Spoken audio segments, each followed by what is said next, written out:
Welcome to Highway Herald, your go-to for the latest in auto updates. Today, we're exploring a crucial question for vehicle enthusiasts. Are electric vehicles really equipped to handle the challenges of natural disasters? While EVs offer eco-friendly benefits, their performance in emergencies, like hurricanes and floods, can sometimes fall short. We'll break down 7 key factors every EV owner should consider when facing extreme weather. Get ready for a deep dive into the real-world limitations of electric vehicles.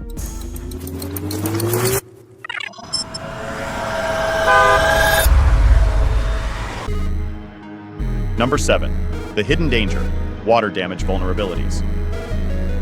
Let's kick things off with one of the biggest risks for EVs in disaster scenarios: water damage. While modern electric cars are designed to withstand the elements, water can still find its way into critical components, especially the battery pack. And when water meets lithium-ion batteries, the problem goes far beyond just a wet vehicle. During major hurricanes like Hurricane Helene and Hurricane Milton, many EVs submerged in floodwaters didn't just stop working, they caught fire. Water exposure can cause batteries to short-circuit, triggering thermal runaway, which leads to intense overheating and fire. Once these fires ignite, they're incredibly difficult to put out. In one severe case on Davis Island, an EV caught fire after being submerged, sparking a house fire. While ICE vehicles also face water risks, their simpler mechanical systems are easier to manage, preventing the catastrophic fires that can turn an EV into a danger during a disaster. Number 6. Power outages, stranded without a charge. Another significant issue for EVs during emergencies is their dependence on the power grid. When a storm strikes, electricity is often the first thing to go, and as we've seen with Hurricane Milton, it can take days or even weeks for power to be restored. This leaves EV owners completely stranded, literally. Without access to a charging outlet, they can't recharge their vehicles, leaving them powerless in a critical situation. Unlike ICE vehicles, which can be quickly refueled at gas stations, even if they're running on backup generators, EVs remain immobilized until the grid is back online. Hurricane Milton revealed this vulnerability. Widespread blackouts forced EV owners to scramble for charging options. The lack of working stations, coupled with long wait times at those still operational, left many in a race against time, struggling to escape danger before it was too late. Number 5. Weight woes: EVs aren't built for rough terrain. If you thought water damage was bad, consider the weight issue. EVs are significantly heavier than ICE vehicles due to their large battery packs. This added weight not only reduces efficiency, but also makes them harder to maneuver in disaster situations. Imagine this. After a flood or landslide, your EV could get stuck in deep water or mud, its extra bulk making it nearly impossible to extricate. During Hurricane Milton, emergency responders struggled to tow EVs that had sunk into the muck. While lighter ICE vehicles were manageable, the added weight of EVs made them nearly immovable. Even more concerning, compromised infrastructure like bridges weakened by floodwaters or eroded roads may not support the heavy load of an EV. While a lighter car might pass safely, your EV could break through or get stuck. When disaster strikes, the weight of an EV can be a serious liability. Before we delve deeper, we'd appreciate it if you could subscribe to Highway Herald. Your support fuels our passion to create more content like this. Now let's explore number 4, the time crunch: slow recharging in a crisis. Here's another severe disadvantage of EVs: the time it takes to recharge. In an emergency, every second matters, and waiting hours for a recharge is not feasible.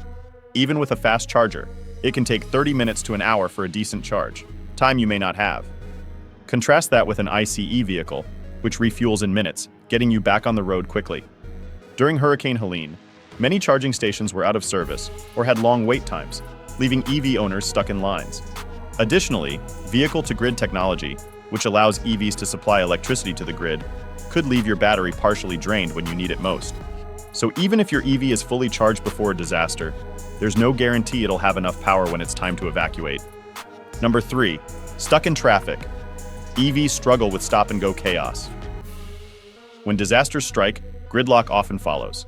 Highways become parking lots, and every moment spent idling drains an EV's battery much faster than expected, especially in extreme weather when you need air conditioning or heat. Unlike internal combustion engine vehicles, which are more efficient in stop-and-go traffic and can keep moving even when idling, EVs rely on battery power. Once the battery is drained, you're stuck.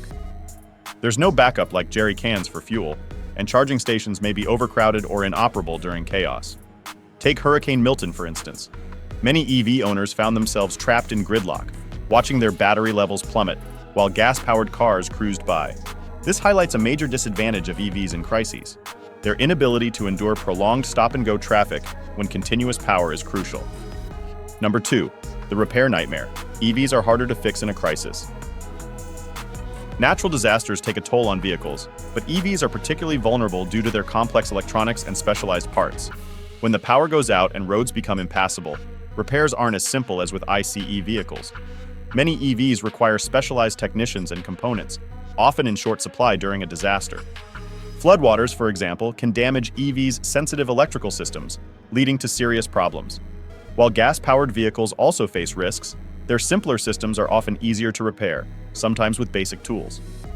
After Hurricane Helene, many EVs were stranded for days as repair services were overwhelmed, while gas-powered vehicles returned to the road faster. In critical situations, being able to make quick repairs can mean the difference between safety and being stranded. This is a significant concern for EVs, which are harder to fix on the fly compared to traditional gas-powered vehicles. Number 1.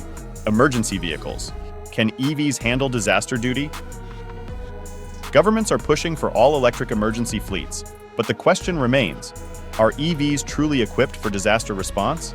Emergency vehicles must cover long distances, navigate rough terrain, and maintain power throughout. But in a crisis, can they deliver? Imagine responders in electric vehicles trying to evacuate people, only to have their batteries run low mid-operation. While ICE vehicles can refuel quickly and get back on the road, EVs would be immobilized for hours while recharging, a delay that could be life-threatening. The limited range of EVs, coupled with the challenge of finding charging stations in a disaster, makes them less reliable for emergency operations. In contrast, gas-powered emergency vehicles, with faster refueling and longer range, are better suited to handle the high demands of disaster response. The final verdict: are EVs truly prepared for natural disasters? While electric vehicles offer incredible benefits in reducing emissions and promoting sustainability, they still have significant limitations when it comes to disaster preparedness. From water damage and slow charging to problems with repairs and handling traffic, EVs can leave you stranded when you need them most. In the future, advancements in battery technology and charging infrastructure may address these concerns. But for now, if you live in an area prone to natural disasters, it's wise to consider having a backup gas-powered vehicle on hand for those moments when you need to evacuate quickly. So what do you think? Do you believe EVs are ready to face natural disasters head-on? Or is it time for further innovations before we trust them in a crisis? Share your thoughts and experiences in the comments below. Thanks for watching, and don't forget to subscribe to Highway Herald for more in-depth auto insights and updates. See you next time.